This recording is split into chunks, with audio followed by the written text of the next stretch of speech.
The rain poured down as if the sky had decided to wash away all the dirt from the city, but it was not destined to disappear. It had eaten into the walls, the streets, the faces. The dim lights of the old quarter were reflected in the puddles as if in broken glass, and the night seemed not just black.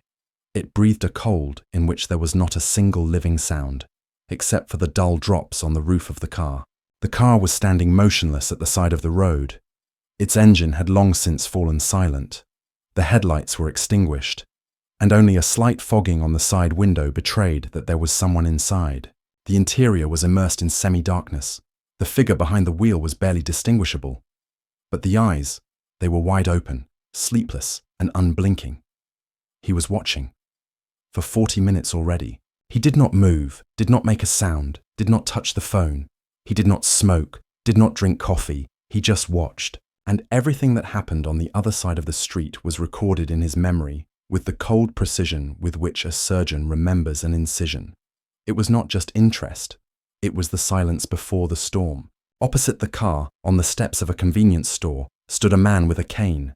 He was tall but stooped. His silhouette betrayed exhaustion, as if he had not a backpack, but the entire hell he had lived through hanging behind him.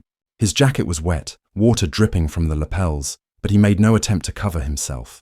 Next to him lay a dog, big, dark, old, with a bandaged paw. They did not move, as if they knew that any movement would attract something that should not happen. Passers-by tried not to look at him, as if his wound, not only physical, but also moral, could be contagious. He was too alien, too real. He did not shout, did not ask, just stood, like a reproach to this city, its silent shadow, and all this was seen by the one sitting in the car. He knew who this man was. He had seen his record, his decorations, his wounds, his service, his battles, his survival where no one else had survived. He knew that this man was supposed to be greeted in a completely different way, with parades, handshakes, words of gratitude. But now he stood here in the mud, as if he had been thrown out, and he knew that something was about to happen. It felt as if the air had thickened, as if before a thunderstorm. He knew this premonition, this inner trembling of instincts, when everything seems motionless, but in fact, everything is on the edge. And then it appeared, a police patrol. Slowly, as if playfully, a car drove up, the door opened with a characteristic click, and a young officer got out. He was clean, well-groomed, his new shoes were shining, his gait was too confident for this street. He looked around, and immediately spotted his target. His steps sounded louder than necessary. He did not approach as a protector, as a hunter. He said something, but in the car the words were not heard, only facial expressions. He began with false politeness, but it did not last long. He looked at the dog with disgust and at the veteran, with such an expression as if in front of him was not a person, but a pile of junk. He smirked. He raised his hand and pointed with his cane. "Is this your gun?" Then he leaned over and said something right into the face, close, insolently, and the veteran's body shuddered. He did not answer. He did not look. Just stood there, as before, but the dog stood up. Its ears were raised, its eyes were alert. It didn't growl, but it was close. The car was still silent, but the figure's fingers tightened on the steering wheel, not in anger, but in tense readiness. He waited for what would happen next. He did not intervene. Yet. And outside, the scene unfolded as if from a script written in advance. The policeman began to speak louder.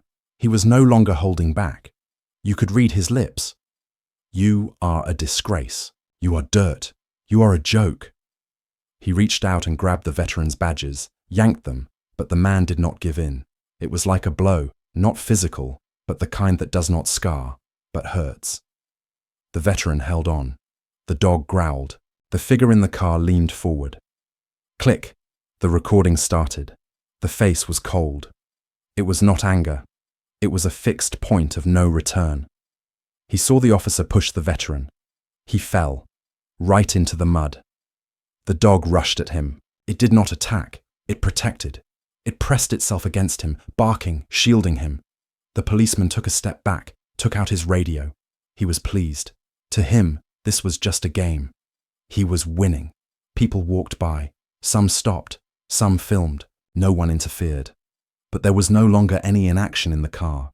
The driver opened the glove compartment and took out his ID, a Federal Service badge. He already knew what would happen next.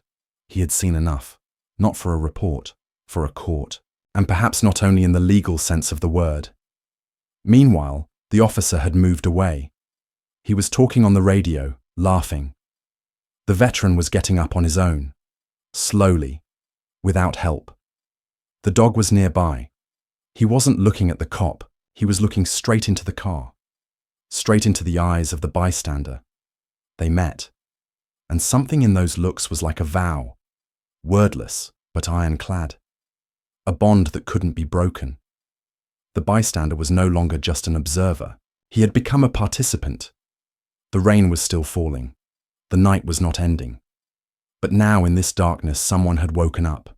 Someone who would not forgive. The train pulled into the station without warning, without joy, without anyone to meet it. The carriage shuddered. The metal pierced the air with a dull screech of brakes, and the platform once again became a place where the old meets the present. He stepped out of the doors, slowly, with effort, as if each movement cost an extra breath. His steps were uneven.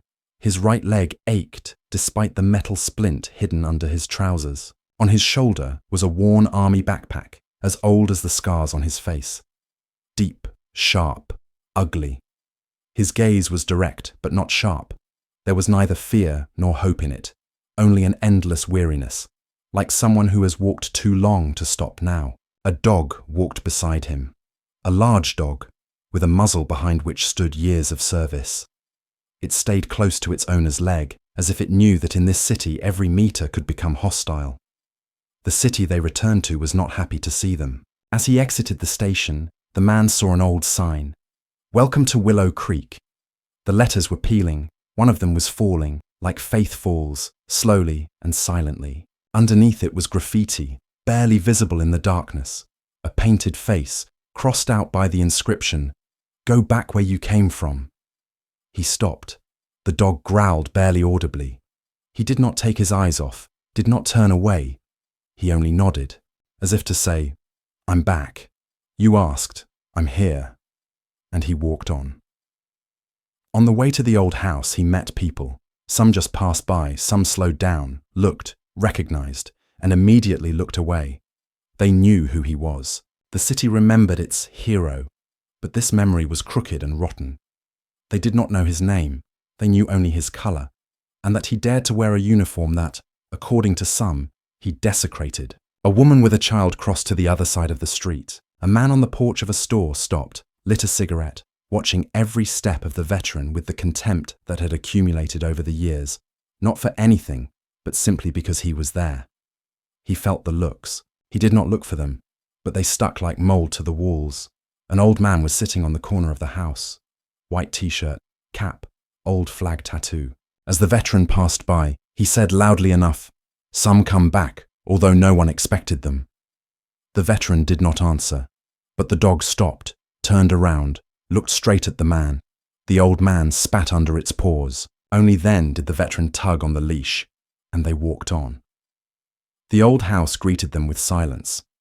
Everything was as he had left it, peeling walls, a dirty window, a mailbox with other people's names. The house had been sold long ago, but he had not come to live there. He simply sat down on the step. The dog lay down next to him, and the night began.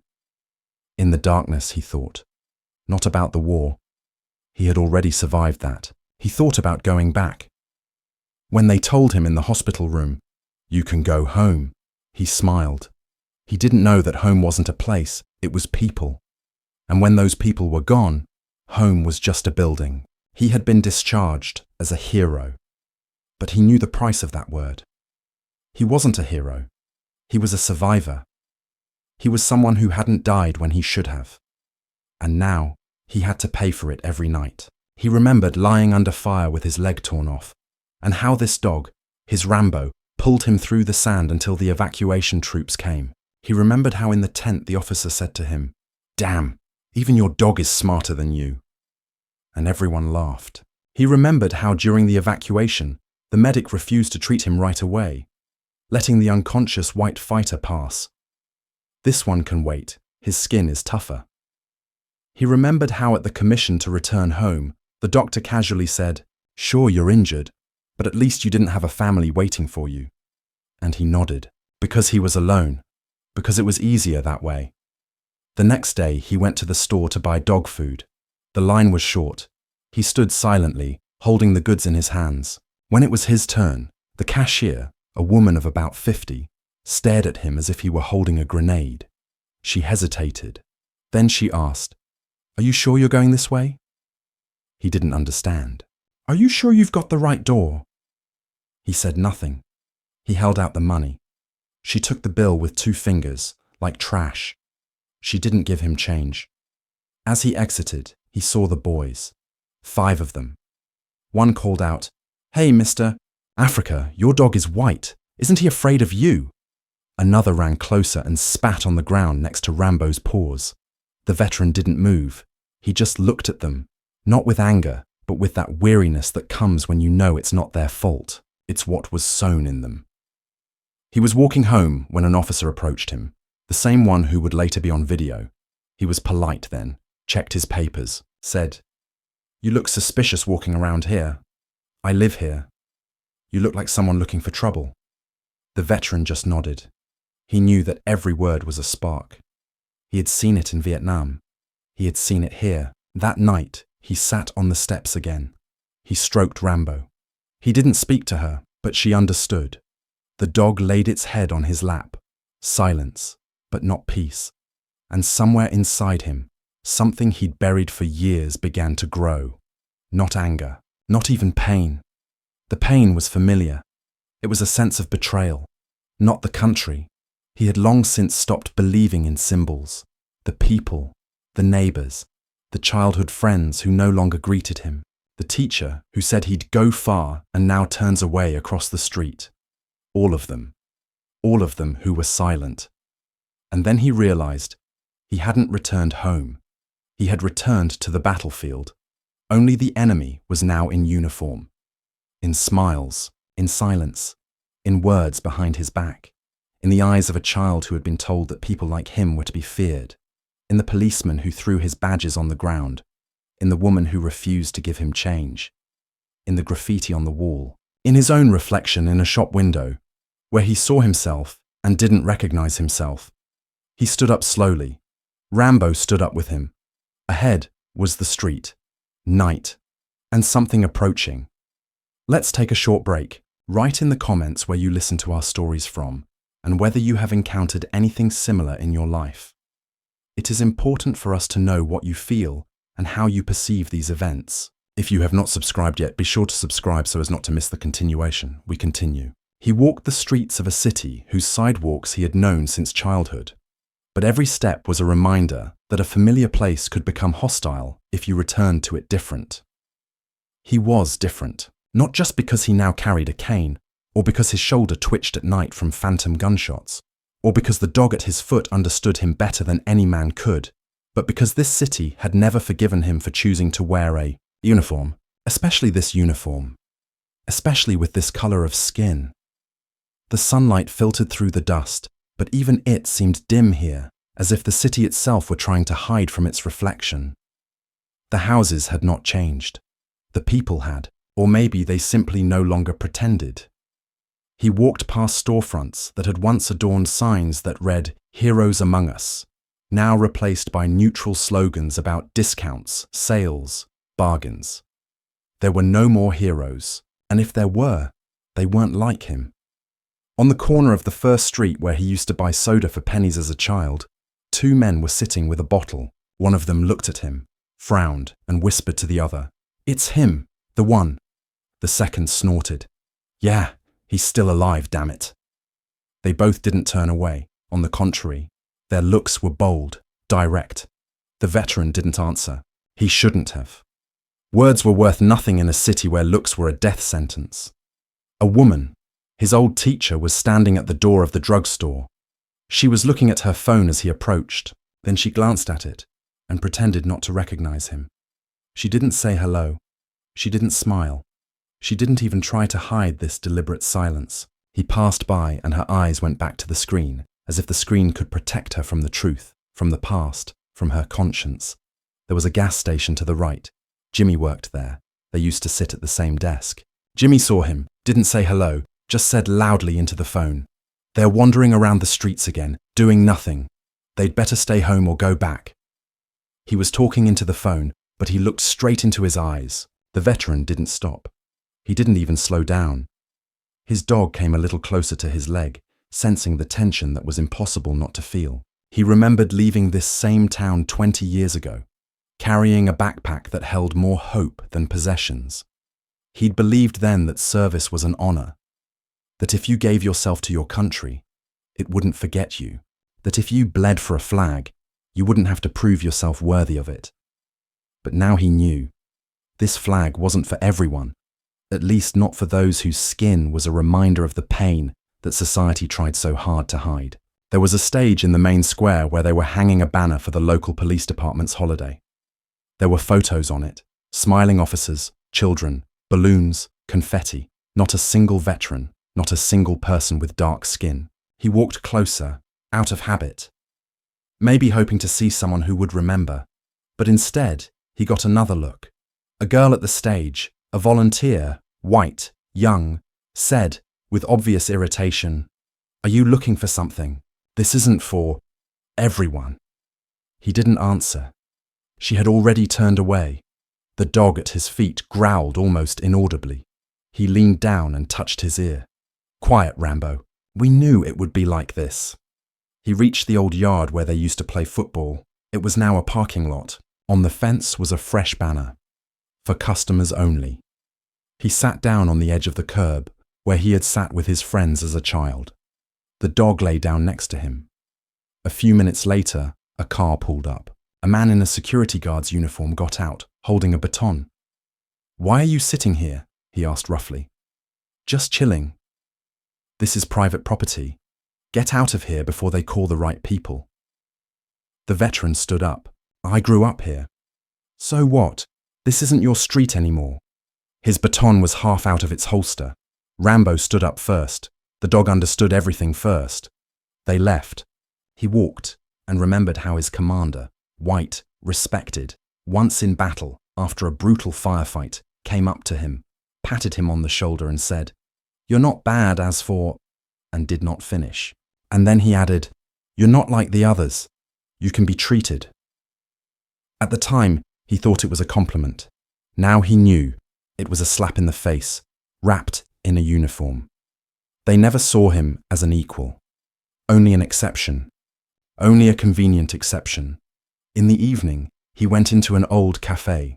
A woman he had known since his teenage years worked there. She looked at him in surprise. "Are you alive?" He nodded. She poured him coffee silently. At the next table, someone quietly said, "Now there are beggars with medals sitting here too." He didn't react. He drank his coffee. It was cold. As he was leaving, he heard someone say, "Next time, let him stay home. We choose our heroes, okay?" He reached the old school building. There was a light in the window. Where his classroom had been, there was now an office. He stood outside, just looking up. Suddenly the window opened and a voice from above said, "Hey, what are you hanging out here for? Looking for trouble?" "No." "Well, get lost then. This isn't for you." He didn't argue. He just tightened his grip on the leash. He wasn't looking for a conflict. He was looking for a place, at least one, at least somewhere. He wanted to remember why he came back, but all he found was cold. This emptiness, this alienation, covered by decency. He didn't hear the word "thank you." He didn't hear "we remember." He only heard, "You are not ours." And then he realized he had been defending this city in vain, because he was defending walls, but not hearts. And the hearts, as it turned out, had long been closed. He walked back to the station, where it all began. He sat down on the same bench. Rambo laid his head on his lap. People walked by, looking past. No one stopped. No one sat down. No one asked, "Are you okay?" Down the street, the same patrol car appeared again. The same officer. Smile. Smug look. He came out, slowly approaching. But this time, his face was different, because off to the side, in the car, someone was sitting again, and the camera was on. The city he was protecting was getting ready for a performance again. But now the actors no longer knew that the audience had come with a different script. The day dragged on, like an old radio with a crackle. The very air of this city seemed to be saturated with irritation, as if all living things were tired of tolerating each other, but could not bring themselves to explode. The sun did not shine, it scorched. The asphalt beneath his feet seemed to breathe hot dust, and every step gave a dull pain to his wounded leg, but the veteran kept going, as if only inertia remained in him. He did not complain. He did not limp for show. He simply moved. Beside him walked Rambo, an old, hardy, proven dog, who had also been thrown out of cafes and shops, like him. She had never barked first. She had never growled at a child, although children sometimes threw stones at her. Her fur had turned grey on her muzzle, but her eyes were still alive. He walked to the store, a small grocery store in the centre of the block, where his mother used to buy bread and milk. There was still a bell above the door, but it didn't ring anymore. It had been turned off so as not to scare customers. Only the cameras remained, black glass eyes staring back at anyone who entered in the wrong body, the wrong clothes, the wrong face. He went inside, picked up a bag of dry food and a bottle of water. He went up to the cash register. The young guy behind the counter, about 20 years old, his cap askew, didn't even say hello. He stared at the dog. "You can't bring that in here," he said. The veteran nodded. "It's work. The papers are in the backpack." "I don't need the papers. I don't want her here. The customers are complaining. It's just me here. Then I'm complaining." He silently put down the money. The guy didn't take it. "Card?" "Cash. We don't accept cash. It says on the window that you do. An old sticker. Get out." He didn't say a word. He took the food and turned around. And then the first voice outside the store. From the street. Thin, arrogant, too confident. "Something tells me you've come to the wrong place again, buddy." He went out and immediately realized. A patrol. The car was parked diagonally from the entrance, as if deliberately blocking the way. One of the officers, elderly, bored, sat behind the wheel and read a newspaper. But the second, young, tall, clean-shaven, in sunglasses, stood leaning on the hood and smiling. This smile had not a drop of friendliness in it. It was studied, rehearsed, like a man who had many times enjoyed power over those who could not answer. He was the one who did not look for a reason. He himself was a reason. "What are you doing hanging around here, veteran?" he asked. "Buying food," the other replied. "The dog isn't complaining." He pointed at Rambo. "Who wouldn't complain in a life like this?" "You're still so witty, aren't you?" "Typical." He came closer, looked closer. "What's that?" He pointed at the wound on his leg, covered by a bandage and the protruding edge of a splint. "Are you limping? Or is this a new style? Shrapnel. The base is under fire." "Oh, you were there. A real hero. Forgot to die, right?" His voice was cold, emotionless, as if he was reading a text. The veteran didn't answer, but he didn't have to. "Listen, I know you. Everybody here knows you. You're the one who came back." He came closer. "You think because you've got dog tags or medals or whatever in your wallet that you're better than us?" He leaned in, squinting. "You seem like a different breed to me, a defect. Too black for parades, too proud to be quiet, too alive for us to forget." He straightened up. "Let's do it. Get out of here. We don't want you hanging around. People are worried. With your scars, the kids are scared, the women are worried, and you smell like dog." He looked at Rambo. "Although, maybe it is you." The veteran stood silent. Not a gesture, not a step, just his eyes. And those eyes held more than the officer could handle, so he moved on to the next move. He yanked the dog tags out of his pocket, the same ones with the name, number, rank. He tossed them in his hand like a toy. "You know what's funny? We had one just like him here. Came back, then hanged himself in the barn. No one came to the funeral, not even his family. He threw the dog tags on the ground. "Your way, buddy, straight and short." Rambo growled. The veteran picked up his dog tags, looked up, said nothing, just turned, and walked away. He didn't run. He walked away, the way someone walks away who has chosen not to play by someone else's rules. But the officer wasn't finished. "And one more thing, hero," he called after him. "Next time you're asked, don't argue. We have our own heroes here. You're just a statistic." He laughed, loudly, on purpose. When they turned the corner, Rambo stopped. The dog looked at his master, looked into his eyes. He squatted down, rested his forehead on the dog's forehead. He did not move for a long time. Then he whispered, "We're still holding on, but I can't promise forever." Rambo did not look away. At the other end of the street, behind the dark windows of a car, someone was watching, saw everything, heard everything, recorded everything, and in that black reflection of the glass, a shadow flickered for the first time. Because even silent witnesses sometimes cross the line. He did not walk quickly. There was no sense in it, no strength. His steps were heavy, as if every meter of ground under his feet demanded a price for the fact that he was returning to where he was not expected. The bag of food hung over his shoulder, the sling cut into his collarbone, and the pain throbbed with every movement, but he said nothing. He walked several blocks without looking around, because he knew there would be glances behind him, narrowed, tenacious, chewing on his back, the back of his head, his gait. He did not want another confrontation. But the city decided otherwise. The patrol car appeared again at the intersection, as if it knew the route in advance. The car stopped diagonally, almost blocking the road. The door creaked open. The same officer got out, this time without a smile. Now his face expressed irritation, annoyance, and something even more poisonous. He walked quickly, as if breaking free from the chain, as if he was ready that this time silence would not save him. The veteran stopped. The dog tensed, ears raised, paws moved closer. The wind died down, and the silence itself seemed to shrink, giving way to the words that were about to be heard. "You think we're just rolling around here? You think we can't see you because you keep your mouth shut?" The officer began, coming within a breath of his breath. "You walk around here like a shadow, like a ghost. But this isn't your neighborhood. This isn't your street. This is my city, okay? Mine." He pointed a finger at his own chest, then at the veteran's. "You're just a glitch in the system, a side effect. Who even let you back in? Who were you saving back there in your damn war? Your drug-addicted neighborhoods, or your mother who gave birth to you in a basement?" He chuckled.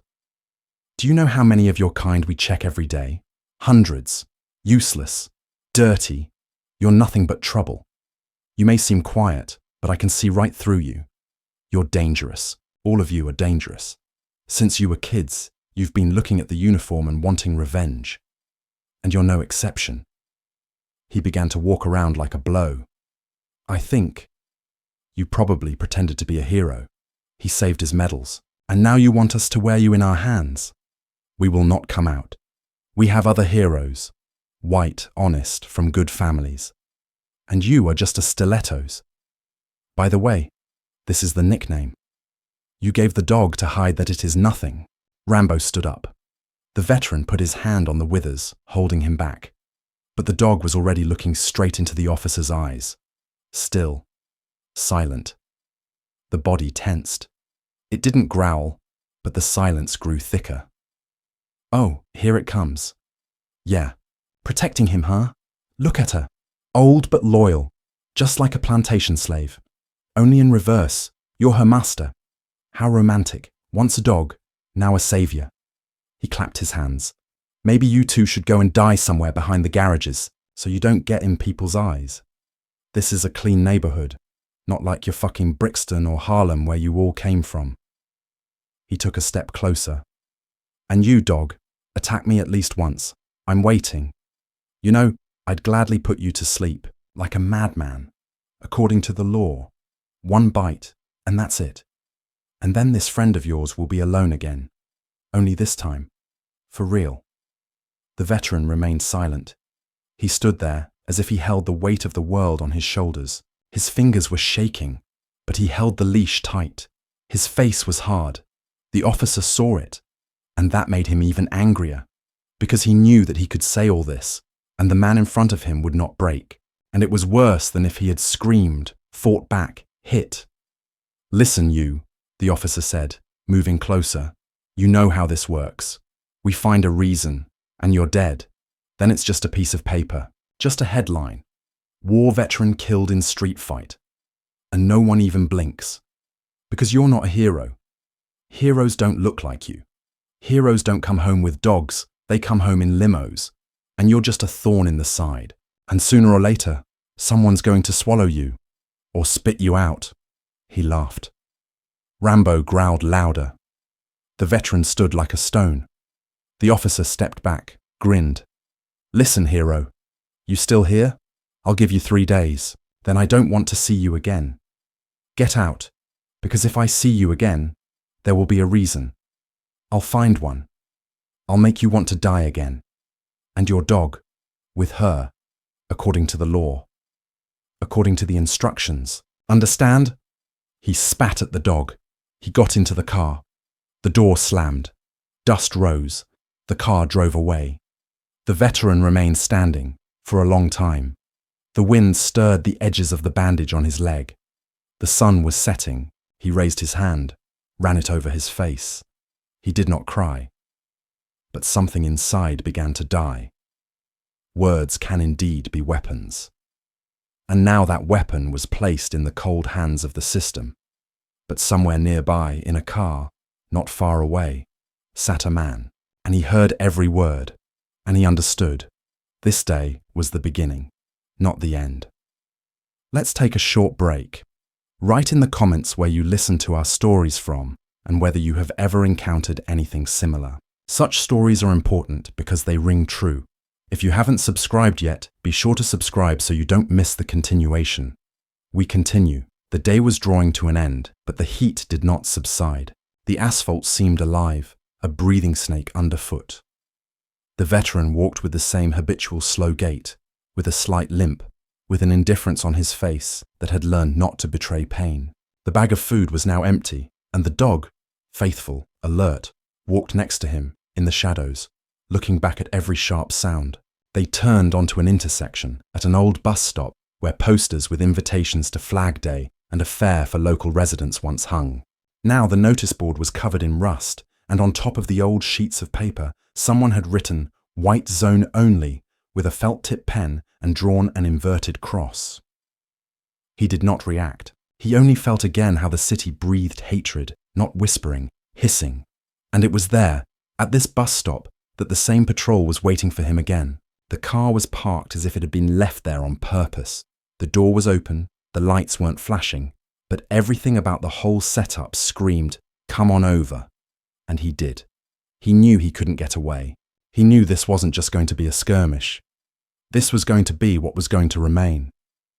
The officer came out, no longer wearing the mask of friendliness, no longer feigning politeness, with a direct challenge in his eyes. He didn't say hello. He didn't ask for papers.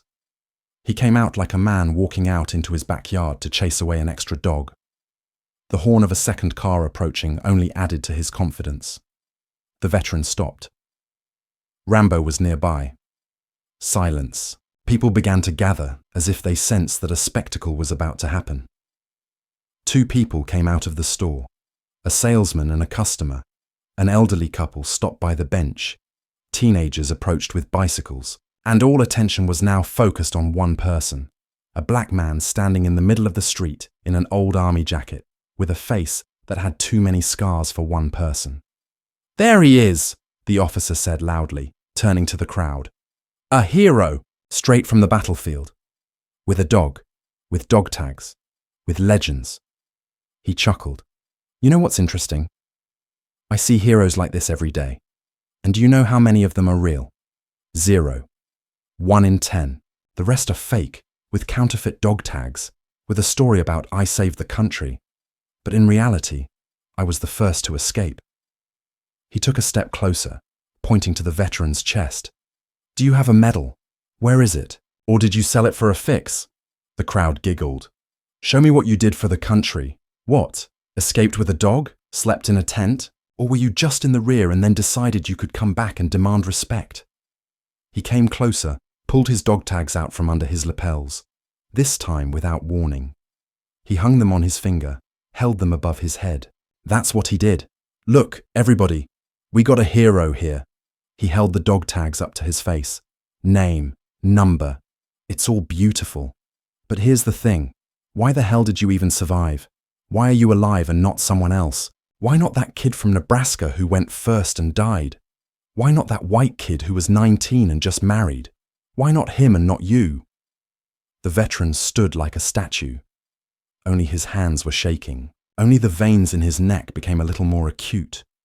Rambo tensed. He didn't know what to do. He felt like the command hadn't been given yet. But the silence was unbearable. The crowd was laughing, whispering. Someone picked up a phone and started filming. Where is your pride, hero? Why are you silent? Maybe because it's all a lie? Maybe because you didn't serve? Or did serve, but betrayed? Or maybe you're one of those who stole food from the base while others died? The officer turned to the men. Tell me, would you want a guy like that living next to you?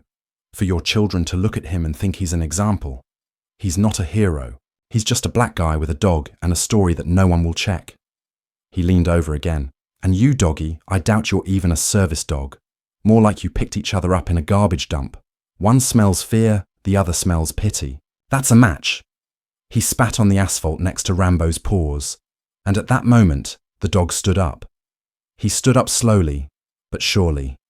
His body was tense. His fur stood up. His eyes were shining. He made no sounds. But there was a threat in his gaze. The officer sensed it, and he laughed. What, dog? Ready? Come on. One bite and you're dead. I'll put you down right there, I won't even blink. And your owner will watch you bleed to death. And then I'll say you attacked. And the case is closed. He took out his radio. Let's call a patrol just in case. There may be an aggressive dog on the scene. He approached the veteran again. You're not a man. You're dust. You returned to a city that wasn't expecting you, because you were wrong. We are the heroes here. The heroes here are the ones who guard the streets, not the ones who came back from the war and think everyone owes them something. He fell silent, and he added in a whisper, almost in her ear, You survived in vain. At that moment, someone in the crowd said, Hey, stop it. He's not saying anything. But it sounded weak. People didn't want to get involved. Some backed away, but no one came forward. No one raised their voice. No one stood next to them. The veteran took the dog tags from the officer's hand, without looking, calmly, picked them up, hung them back up, and said only one thing. I didn't come back for you. I came back in spite of you. And he left. Rambo was nearby. The crowd parted. No one stopped him, but not a single look was warm. Not a single one said, Thank you. But someone was filming. Someone was silently watching. Someone behind the glass of the car recorded every word, every gesture, every threat. And he already knew. This city was crossing the line. The veteran knew that in cities like these, escalation is not a flash, but a build-up, like suffocation. It doesn't come all at once, doesn't fall from the sky, doesn't roar, doesn't scream. It accumulates. It begins with a look, continues with a whisper, then a word, then a touch, then a blow. And if you're standing, that means you have to endure it all. He left the intersection slowly, as if every second was given to his body at the expense of strength that had to be dug up from somewhere. The crowd parted, but in that parted silence there was no respect, no sympathy, only cold, indifference. Those who were filming were already sending videos to chats, but not to be outraged, but to laugh. He felt the traces of those words, those insults behind him, as if he had been sprayed with poison, and this poison was now running down his skin.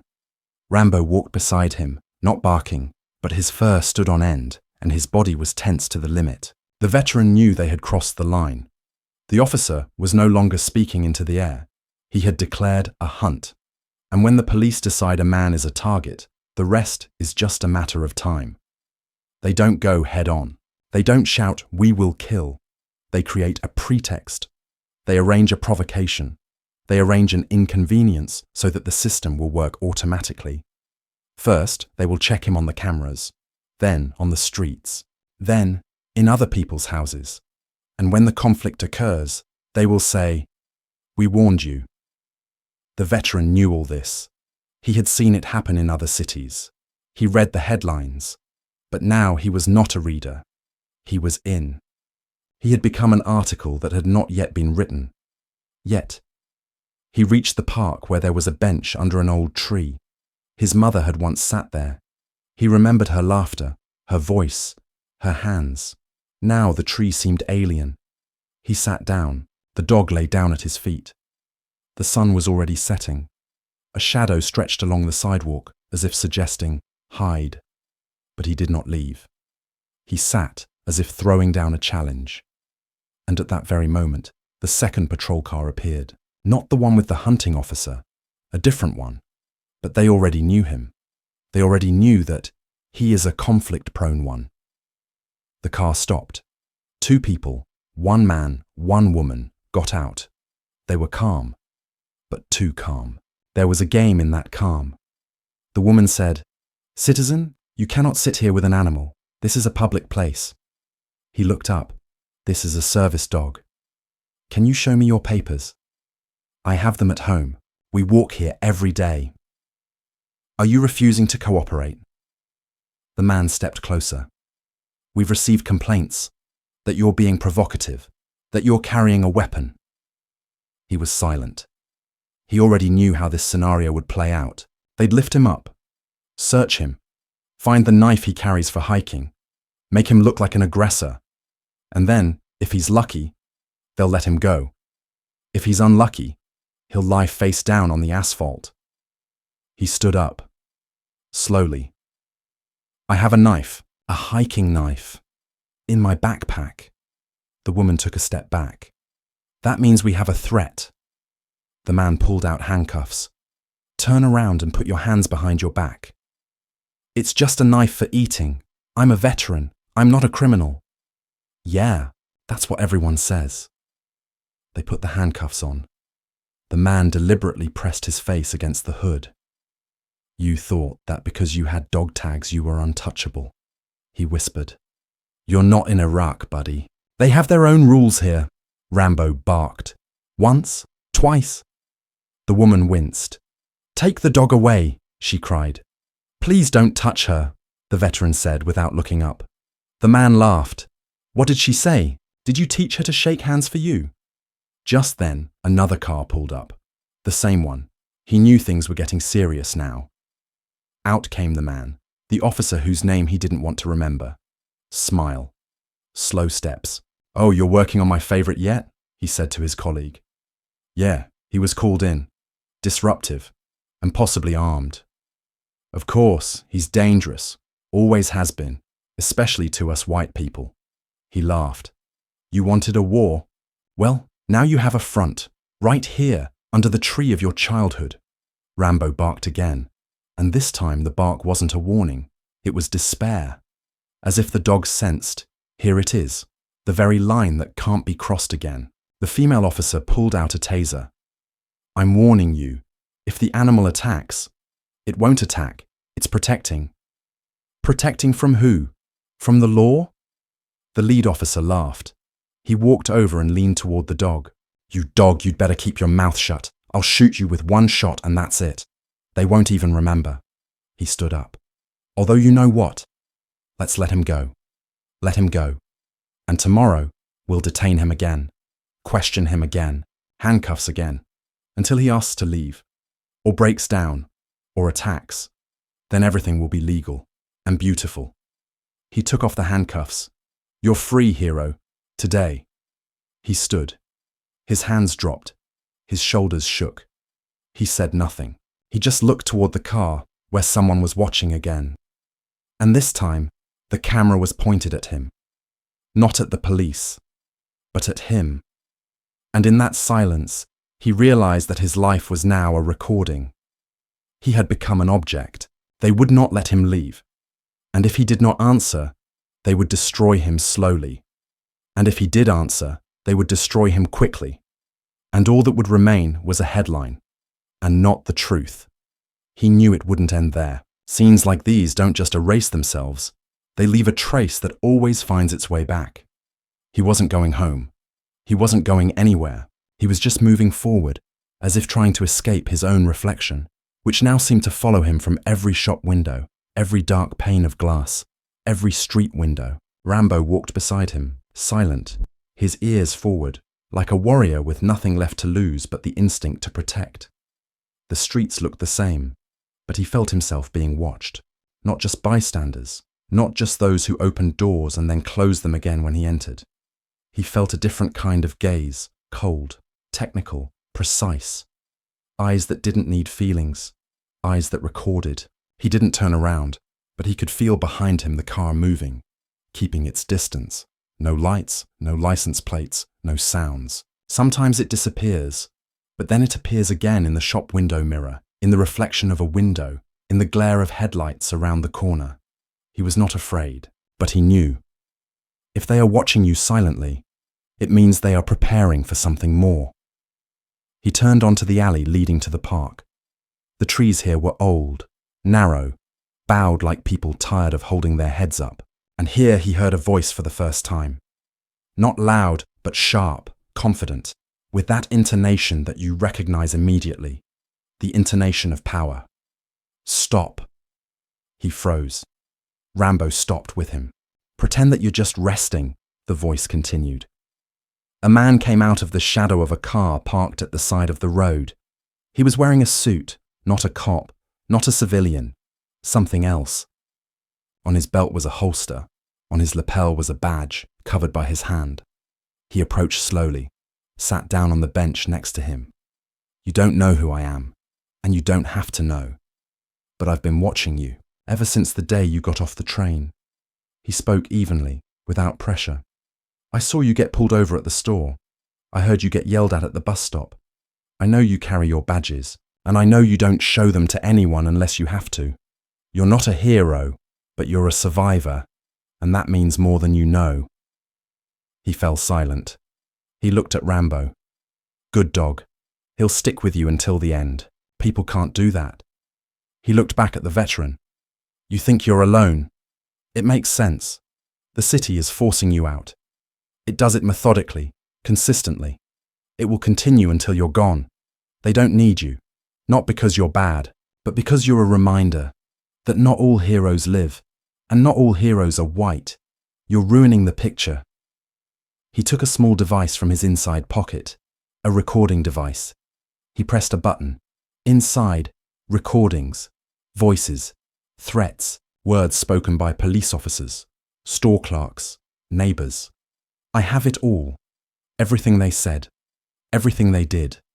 I don't need it for the trial. Not yet. I need it for the truth. The veteran looked at him for the first time. Who are you? He asked. The man nodded, as if he had expected the question. Invisible figure, federal structure, internal threat control. Officially, I'm here on a completely different matter. But when I saw what they were doing to you, I couldn't leave. And now I'm watching. Not as an enemy, but not as a friend either. I'm recording. You've become a point of reference. He stood up. But know this. You're being watched, and not just them. He started toward the car but stopped. And one more thing. You have 3 options. Leave, break, or stand firm. If you choose the third, we'll meet again, but then everything will be different. The car drove away, fast, silently, without a trace. The veteran remained on the bench. The silence returned. But this time, it was different. He knew he was not alone, not entirely. He was being destroyed, but someone was still watching, and not turning away. It did not ease the pain, but it added fortitude. He looked at Rambo. Did you hear that? The dog silently turned his gaze to the road. Somewhere ahead, headlights flashed again. But this time, he did not look away. He looked straight into them, and did not blink. Let's take a short break. Write in the comments where you listen to our stories from, and whether you have ever encountered something similar in life. Your thoughts and experiences are important to us. If you haven't subscribed yet, be sure to subscribe so you don't miss the continuation. We continue. He walked back toward home, not because he was tired, but because there was nowhere else to go. The city had left him with nothing but dust and concrete, strange looks and roads that led nowhere. And even the house he was approaching was no longer his. Others lived there, strangers, and he himself was like a ghost, returned not to life but to a cage. He stopped by an old tree in the yard and laid his hand on the cracked bark. He had once hidden here as a boy. Then the dust had been just dust, the sun was light, and the earth was home. But now every place was like an old wound that could not be covered with clothes. He sat down by the porch, and Rambo immediately settled down next to him. There was no one on the street, as if the entire neighborhood had died out, sensing that he was returning. Only the windows, half closed but with the curtains drawn back, betrayed those watching. He remembered his mother calling to him from these very steps. Her voice, warm and stern, sounded like a booming echo in his head now. And then, the funeral. Without honors, without a flag, without words of gratitude. Just a short ceremony and a cold, "My condolences." Because the woman who raised the soldier was not on the list of worthy heroes. He put his palm on the ground and ran it through the dust. This dust, it remembered everything. How he was beaten as a teenager for crossing to the other side of the street where the whites lived. How he was humiliated at school when he said he wanted to join the army. "You, in uniform? Don't you know that they only give you a uniform in prison?" The history teacher, a former soldier himself, said then. The class laughed. He was silent. And then he enrolled and left. And he thought that if he returned with medals, with honor, with history, then here at home they would accept him. But dust does not forgive. Memory does not forget. And the color of the skin in this city weighed more than all the uniforms, awards, and blood spilled for the country. He remembered standing in uniform at the train station when he got back, and how the station attendant had said, "Are you sure you're on the right platform? This isn't the way to the ghetto." He'd smiled then. Even then. He wouldn't now. He remembered how on the first day back, he'd gone into a cafe where he and his friends used to discuss the NBA and listen to music, and how the waitress, recognizing him, had said, "We don't need political provocations right now. You'd better not come in." He hadn't understood what that meant then. Now he knew. His presence was a provocation. His face was a challenge. His silence was an accusation they didn't want to hear. A man passed by. He slowed down, looked at the veteran, chuckled, and said loudly into the phone, "Yeah, that one's sitting here again. What's he even trying to achieve? The war is in his head, so let him go back there." He didn't turn around. He didn't answer. Only his hand slowly tightened on the leash. Rambo raised his head, but didn't bark.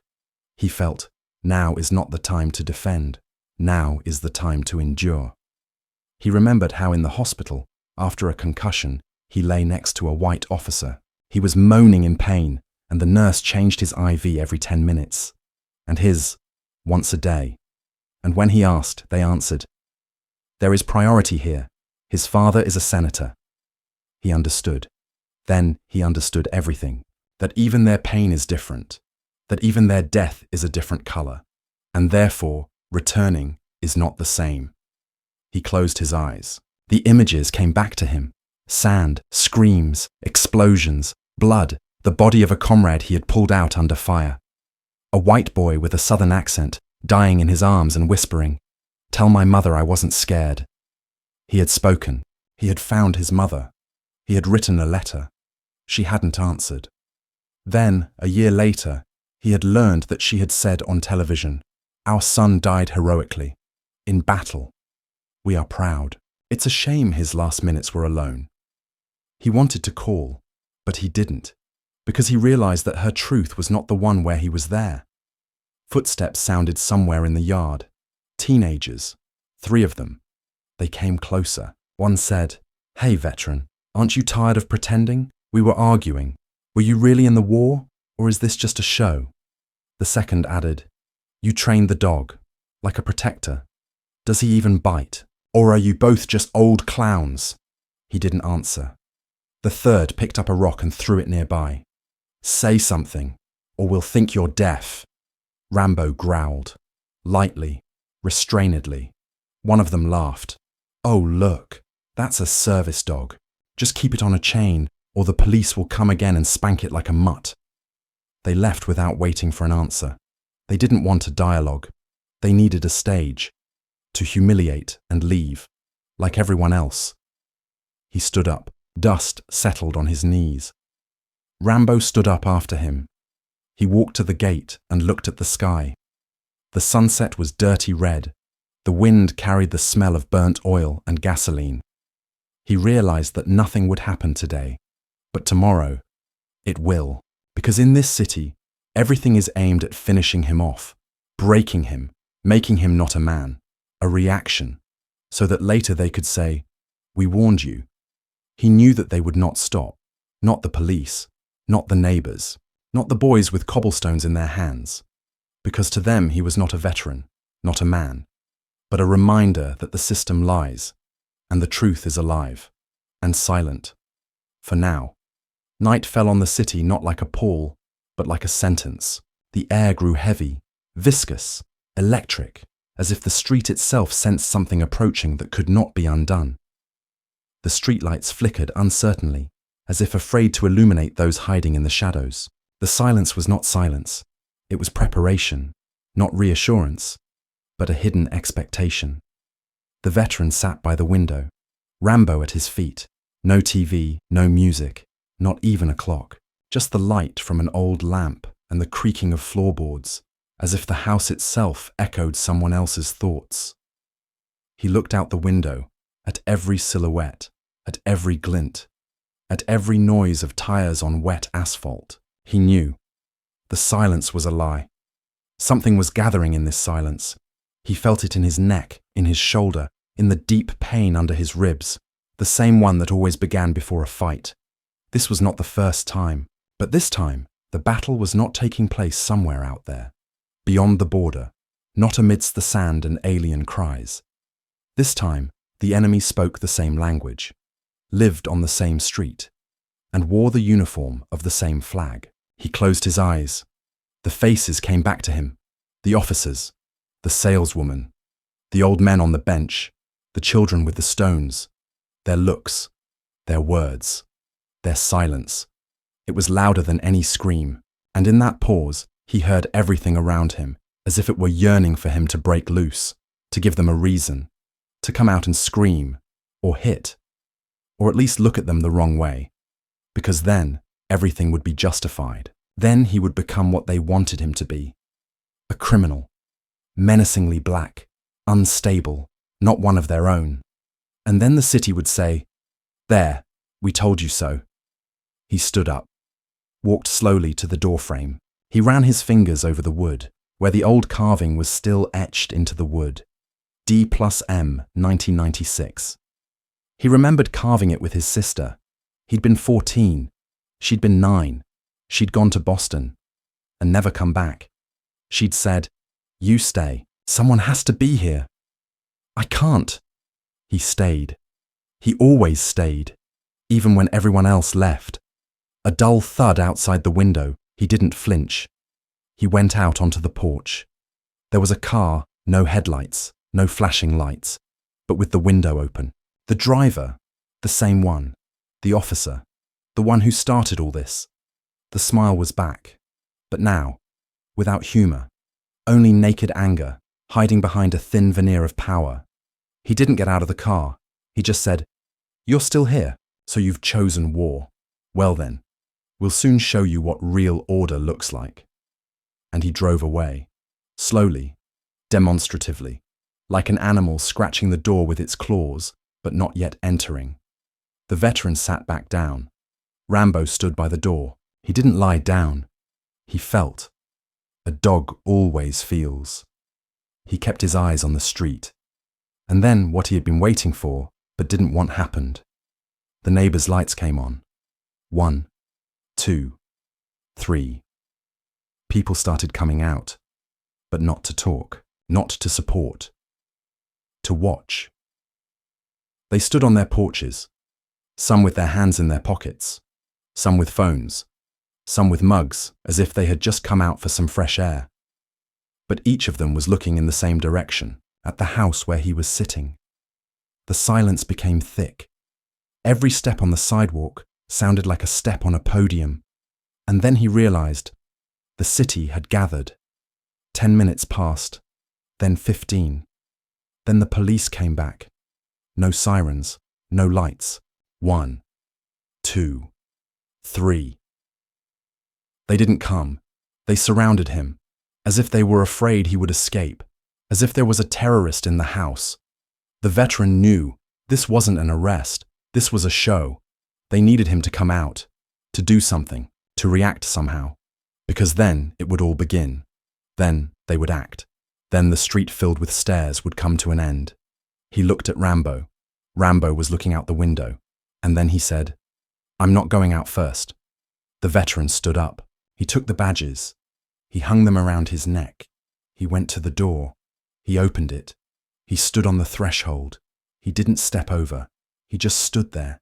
And that's when the street came alive again. One of the officers, not the main one, shouted, "Put your hands down! Put your hands up! I'm standing on my territory. Are you threatening me? I'm just standing there."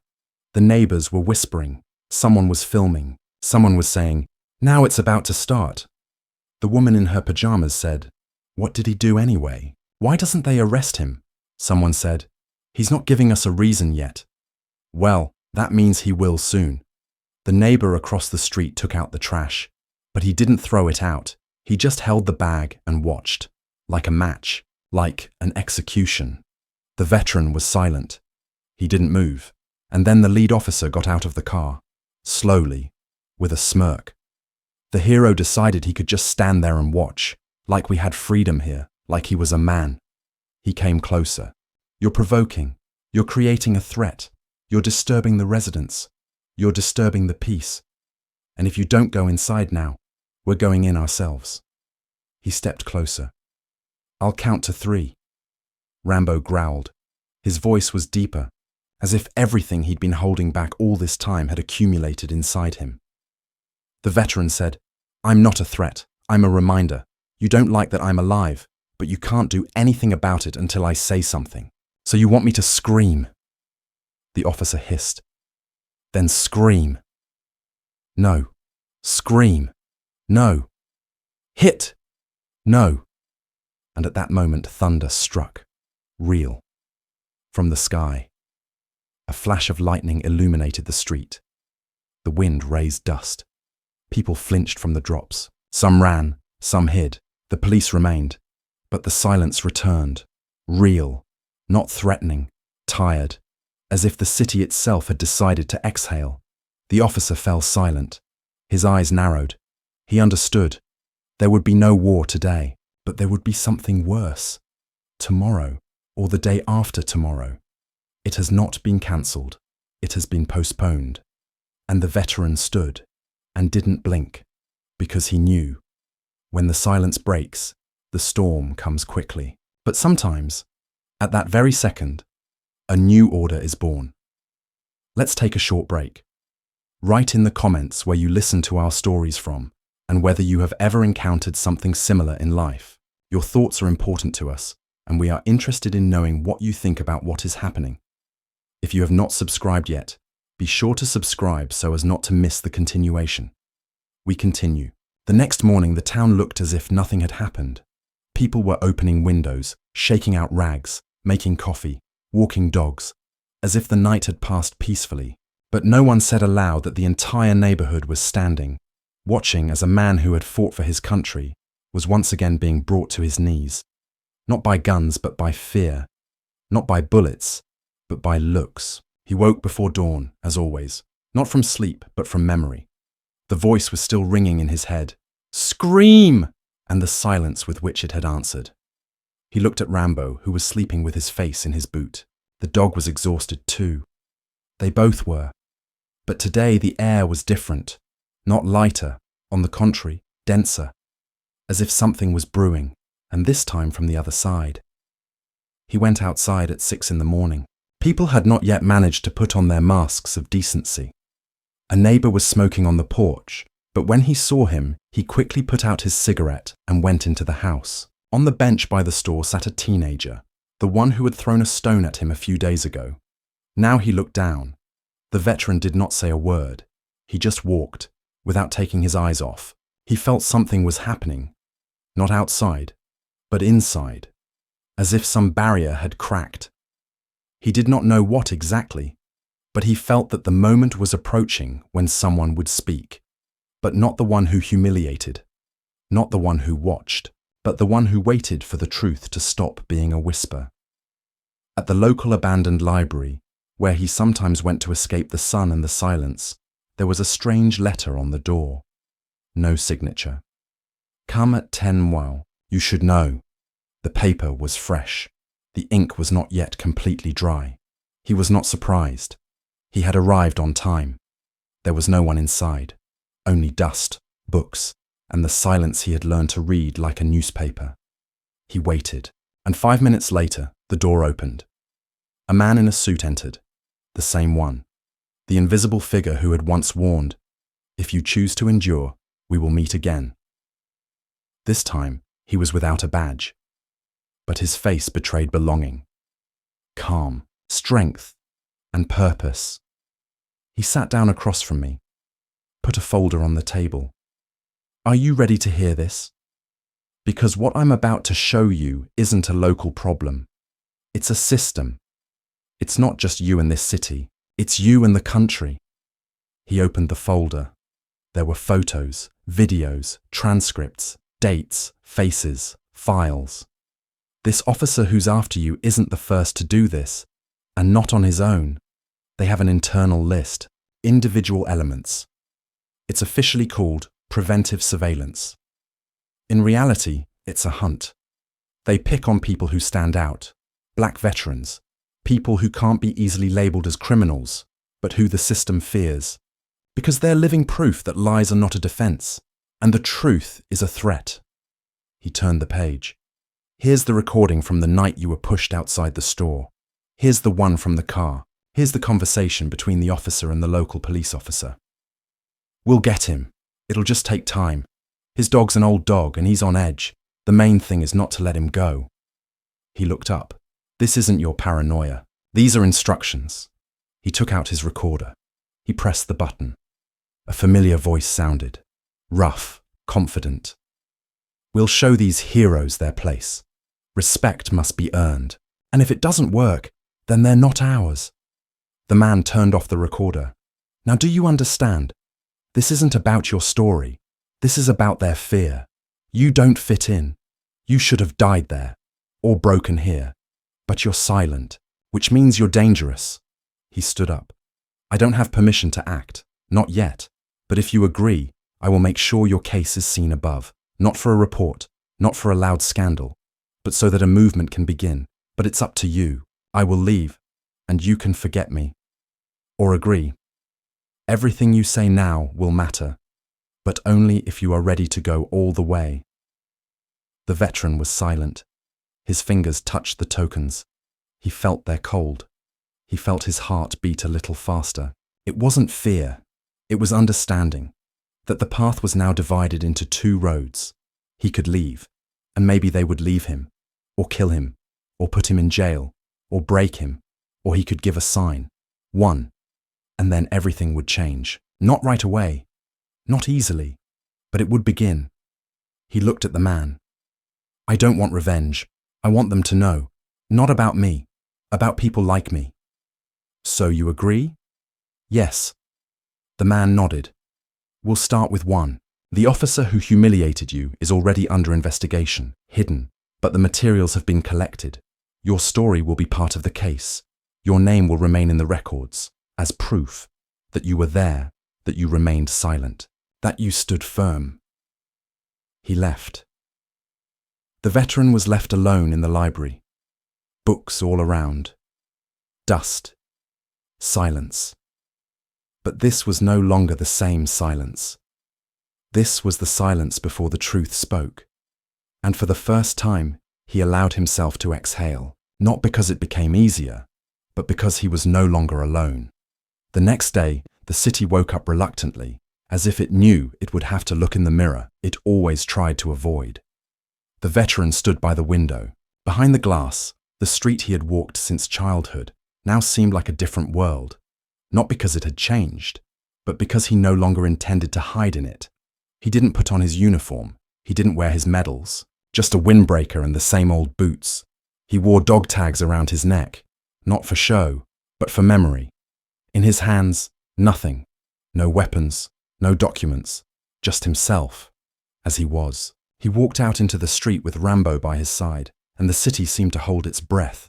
People didn't talk, but they saw. Everything he had done in the last few days, every word, every step, every silence, had become an unsettling background that no one could decipher. And when he headed for the county police department, no one dared stand in his way. The foyer greeted him with its usual coldness. Metal frames, officers looking through. Officers who were always too sure that the truth was on their side. One of them, the same one who had given the command, "Shout," a couple of days ago, stood up when he saw him. No smile, no threats, just irritation. Too much had gone wrong. He approached. "Have you come here to stand there silently again?" The veteran looked at him. "No, today I came to talk." He walked past. The receptionist reached for the call button, but someone stopped him. The man in the suit. The same one. The invisible figure was now official. He had a badge and a paper in his hands.